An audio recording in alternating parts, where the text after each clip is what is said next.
Hello and welcome to our very own special version of Inside the Factory. Today Amanda and myself are here at British Wool in Bradford, learning about how British Wool is graded for our exclusive range of wrought iron and brass bed company mattresses. I'm joined by Zoe. Zoe, thank you ever so much for having us here today. Tell us a little bit about British Wool and how they support the UK farmer.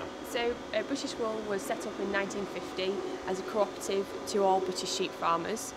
Today we now represent over 35,000 farmers across the UK, and they deliver their wool to 8 depots across the UK. That's 2 in Scotland, 3 in England, 2 in Wales, and also 1 in Northern Ireland. On average, how much wool would a UK British farmer bring into you?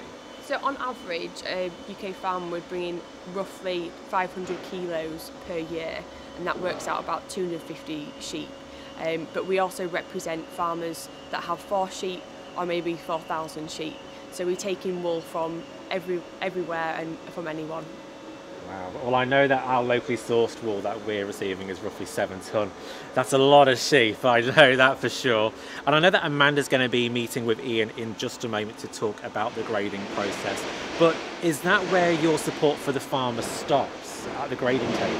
So once it's graded, as you can see the bales around us, they've all been graded, and once they've been put into these green wraps, once we've got enough of the right amount of grade, then they will be auctioned off to wool merchants, and once it's auctioned and sold, then we also help with the end product, and we help promote and market and educate the consumers to buy and support British Wool.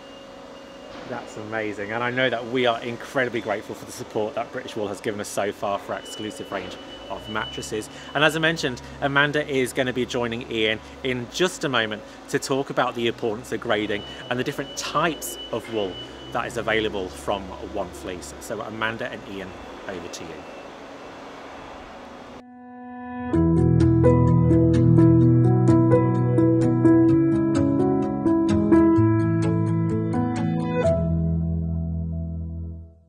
Ian, how much wool have we got in here today? Well, this grading depot handles roughly in one season 4.5 million kilos of wool.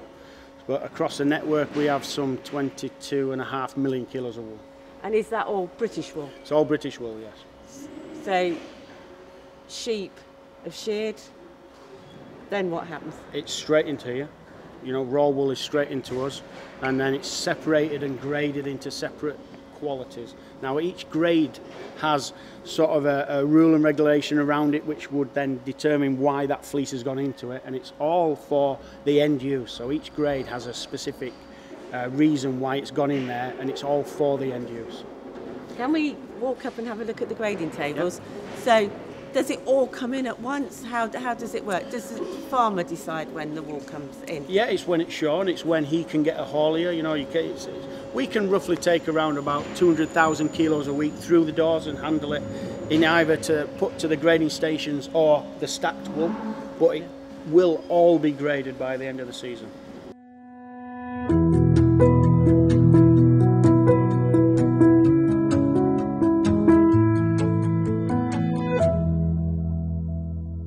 So first of all, we want to know what category the fleece would fall under. Yeah. That's all done by look. So this is a mule, so that's the cross category. How do you know that's a mule? The character that it's showing me, the style. So is that experience? Experience, yes. Yeah. So if you chose a...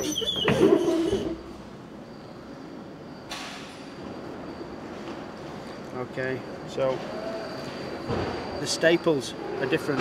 Right. This is from a medium, and it's got more of a wave, a crimp to the wool, really fine quality, whereas these are more of a spiral, more a pigtail. They're sort of spiraling round and they'll go off into an offshoot. So that's the character of each type. Okay. You'll see in the fine category, it would be a much shorter staple, probably fatter, really spongy and fat. You'd go then to a mountain category where you would completely lose the style and the character of the crimp or any of that, and it'd wisp away into really spike. So that quality will be really low. So the first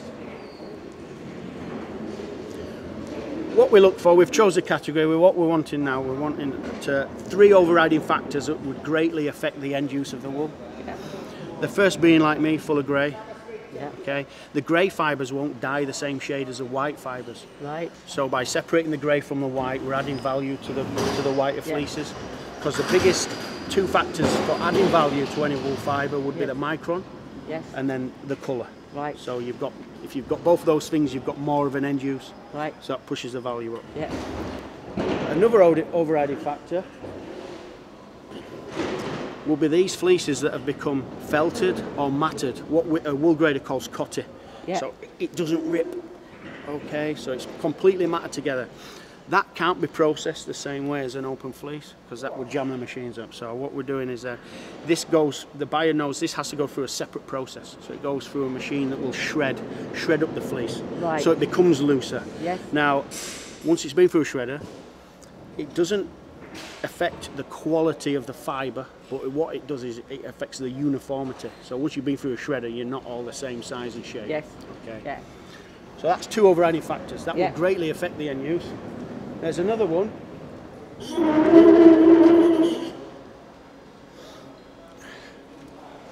Which is what we call natural discoloration, which is this yellowing of the wool. And the yellowing of the wool, so if this is against the skin of the animal, that's what's on the outside of the animal. Now, that looks really yellow. That one doesn't look as yellow. So what the swinting is, this discoloration, you can see the orange dots at the base of the staple where the skin would be. Yeah. And that's a build-up of lanolin, grease, sweat, oils, and it goes into a little blob. And if you went like that, oh, it's super greasy. Super so that greasy. Is where you get your lanolin? That is where the lanolin is. It's growing within the fleece. So yeah. the swint is actually a bacteria that feeds off the lanolin in the wool. Right. And that's left. That will just, you can see it rising up the staple. Yeah. Okay, and it will just eventually consume the whole fleece. If the fleece hadn't been taken off, this would be going up the whole fleece. Yeah. The longer it's left. Yeah. So these are the three overriding factors that greatly affect the end use. This doesn't affect the quality. Nothing affects the quality. That again, that one doesn't. But what it does, again, it affects the dyeing process. So it won't dye a certain colour because it's so badly discoloured. Yeah. So you've got your three overriding factors. After that process, we want to know whether a fleece is a hog or a wether. So to a wool grader, this terminology means something different to a farmer. But to a wool grader, a hog and a wether is the hog is the first ever shear of the animal. Yeah. Then a wether is the second and subsequent shears after that. The reason why we would want to separate that is because when a lamb's born in March, it's not shorn the following summer. It's the summer after that. So because it's had 15 months growth, the staple length would be longer than its counterpart, the wether. Yes. And because it's a hog, it'll still have a certain amount of lamb's wool in there. Yeah. So that means the micron, which is a diameter of a single strand of wool, is finer. Right. So the lower the micron, the finer and silkier it'd be against your skin. Yes. The higher the micron, you don't want your underpants making out of it. Right. Okay. Yeah.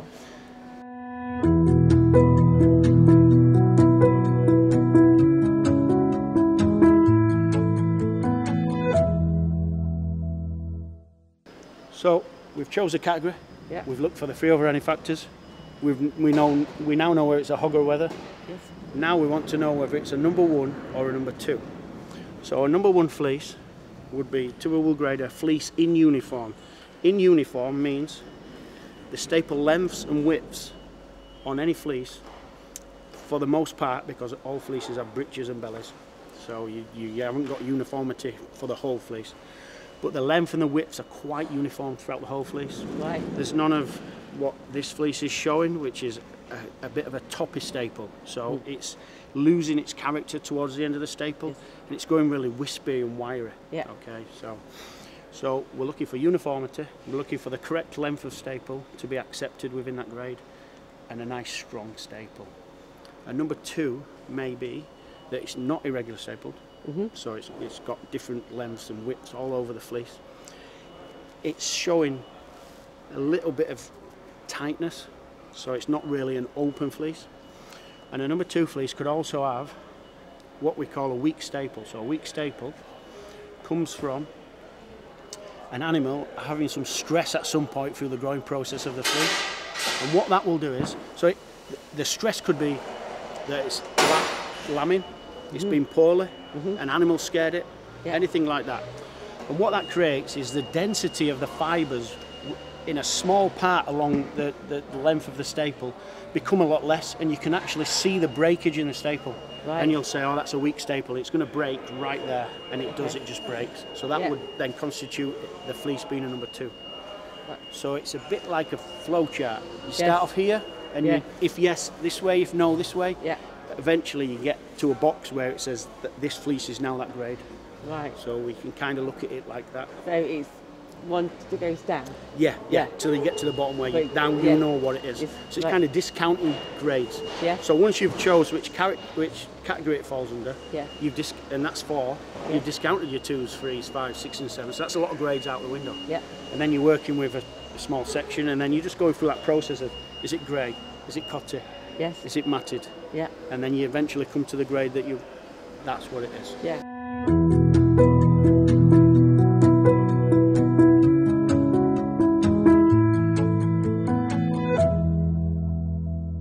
So when we look here, around here, how many grades have we got? There's around about 100 different grades. We don't make, certain depots won't make all the grades because they don't get enough of that type of wool. Right. So like anything else, we're auctioning the wool off in a commercial quantity of 8 tonnes roundabout. Well, if you're only producing maybe 2 tonnes of wool, it's not really commercially viable to be able to sell it. The buyers don't want it because they need a certain amount to make something of that wool. So that wool would then, at certain depots, be put with other wools of a similar type and could even be of a better value. Right, okay, so it's batched together? Yeah. It's batched together, yeah? So we're not grading to breed as such, we're grading to uniformity, type, style. Yep. So we're kind of piggy in the middle. We're trying to achieve the best price for the farmer because that's what we want to do.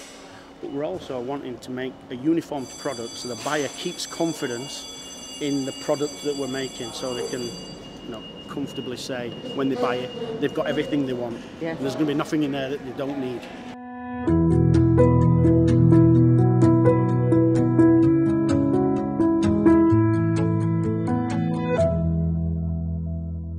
So now it's in its blue bucket. Where does it go then, please? Right, so once we're in line, the next thing is to say, when we start the clip, we get this paperwork because it's been booked in. Farmer Smith has 10 wool bags. Those 10 wool bags have 10 numbers. And they're all recorded on that sheet. Right. So then when the wool grader starts, he knows he's got to grade 10 bags. Periodically, when every tub is full, it's weighed on that weighing scale and recorded against Farmer Smith's record. Yeah. When all the wool's finished and we've finished the 10 bags, then all of it goes. So then when we start on the next farmer's wool, we're starting again with fresh tubs. Oh right, so you go through, so you do the tonnage from the farmer. Yeah, we receive one go. Yes, so in one go. Right. Okay, so it all stays together. It stays together at this point. Yeah. And then when it's weighed, it goes to its various grades. So under the old system, that would have lost its traceability to the farmer. Yes. So that's would have been the point of no return. Yeah. This season is like we've moved along. We're going along, following some traceability. Yes. So we're keeping that traceability. So these cards have a QR code. When it's scanned on here, it's scanned to the farmer. Yes. And when it goes into line and it's scanned into a bale, it's keeping its traceability from there to here, to the lines and into the bale. So when we sell it, we've got the information of whose wool is in those bales.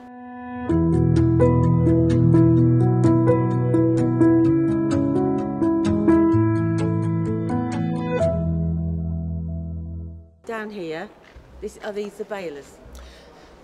This is a stock area where the amounts of each grade are being built. Right. Once there's a quantity enough to be packed into the balers, that's when the packer would then take that and pack it into a bale. So the numbers across the top, they're the They're lines. The grade numbers. They're the grade numbers for all the lines. For this whole line up here. This is all 615, that's all 713, all 334s from various different graders. Right, So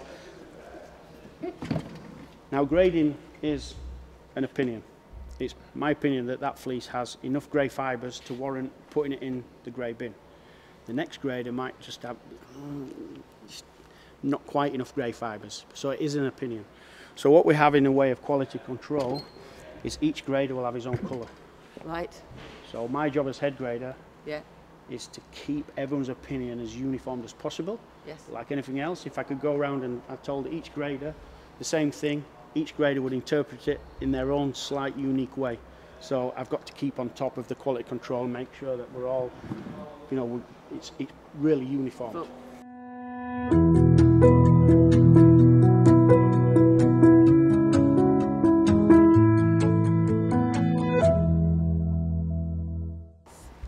so these are all waiting now to be baled. These are all waiting to be baled.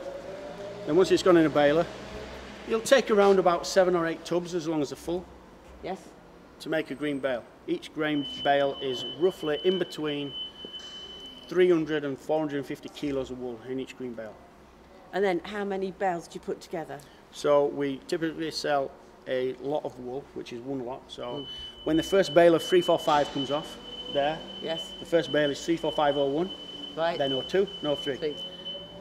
And that's the first lot, that's lot 1. So once you reach either 8.5 tons of wool or 24 bales, ends the lot, and then you go on to lot 2, lot 3.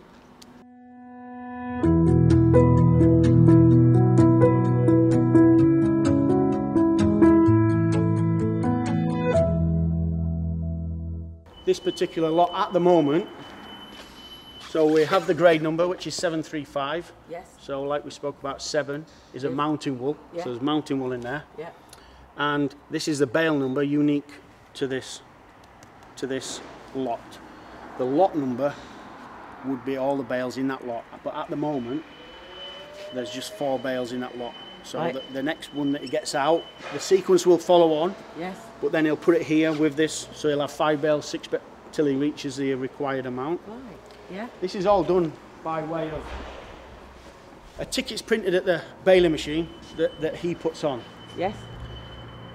It has all the information on except for the weight. The weight will be added by this chap here. So he'll take it on a forklift truck, he'll weigh the bale, and he'll add it on this machine. So once he puts a bale on there, it'll come up with a weight, and he'll scan it and it'll come up with a weight. It'll tell him what bale it is, what grade it is, and then he'll register the weight to that bale.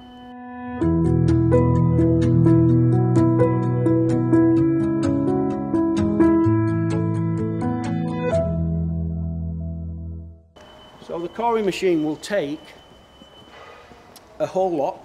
Let's say there was 24 bales in that lot. Yes. That we achieved the 24 bales. Each and every bale from that lot is put on this machine. The clamps will come out and clamp it. A cutter will come out and cut a hole in the plastic, as you can see there. Then compressed air will blow the plastic away, because we don't want any of that going in the sample. This probe, this metal probe, then will sink into the centre of the bale and suck out a little sample like it has done there into that bag. What that produces then is a core test sample. So in this bag is tests from all these bales, which are all within the same lot. Yes. Okay, this goes off to an independent testing authority in Wales, and it'll test for 4 things. It'll test for micron, so it'll give you the micron. Yeah. It'll give you a colour rating, because we saw the different colours and the natural discoloration, so it'll give you a colour rating from 1 to 10. So once wool has been scoured, 10, it gives a colour rating, 10 being the most yellow, 1 being the whitest. Once scoured, a 10 cannot be washed back to a 1. It can only be washed back so far, so 10 may go down to a 7, a 7 down to a 4. So we've got micron colour, we've got yield, so the yield is what's left once you've washed out all the lanolin and the oils and the dead skin cells and the bits of wool that washed away, you know, so your yield is what's left. So it'll give you an average, and then it'll also give you an average of the vegetable matter that may or may not be in a particular lot. So that's feed, seed, straw, Yeah. bedding, things like that. So these 4 things then would go into my catalogue, and then the buyer has all the scientific knowledge he needs to be able to buy that lot. Oh, so that comes up, that information's back before it goes to auction? It has to be back, yeah, before it goes to auction, yeah. Right. Now, I predate this machine, Yes. because I've been here now 32 years. Yes. So this machine, before, the system was that the head grader would be informed that a lot was finished. He would then go into the middle where we saw that wool lying around. He'd choose 9 to 10, maybe 12 fleeces of that grade that he feels would best represent this lot of wool. Right. And then that bale then would go to a showroom where the buyers would come and they would just basically look in the sack of 10 fleeces and buy that wool based on what they saw in those 10 fleeces. Right. So it wasn't as scientific as what it is now.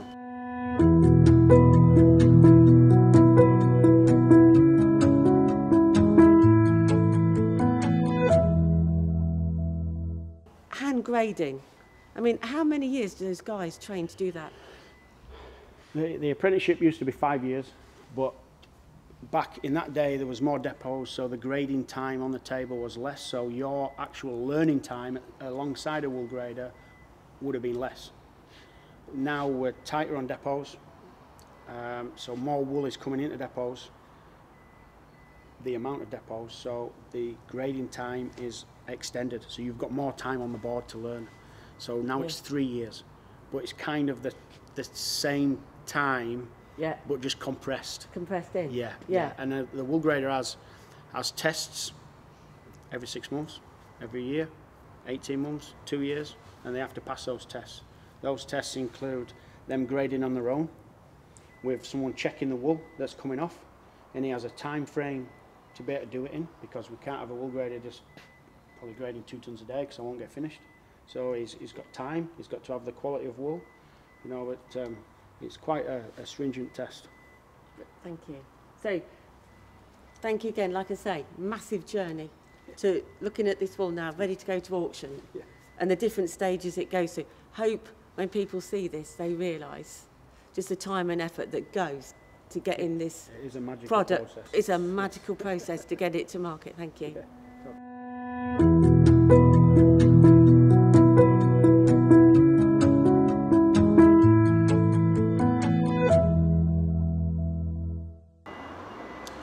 Amanda and Ian, thank you ever so much, and that was such an insight as to the importance of wool grading and also how long it takes to train to become a wool grader with such few positions available in the country. Well, our time here at the Wool Board today has come to an end. Thank you ever so much to everybody who's had us, and we can't wait to explore our new partnership with the Wool Board for our exclusive range of wool mattresses. Join us on our next video where we're going to be inside at our exclusive mattress manufacturer looking at how our range of British wool and traceable wool mattresses are made. So until next time, lots of lovely dreams, pleasant sleep, and thank you for watching.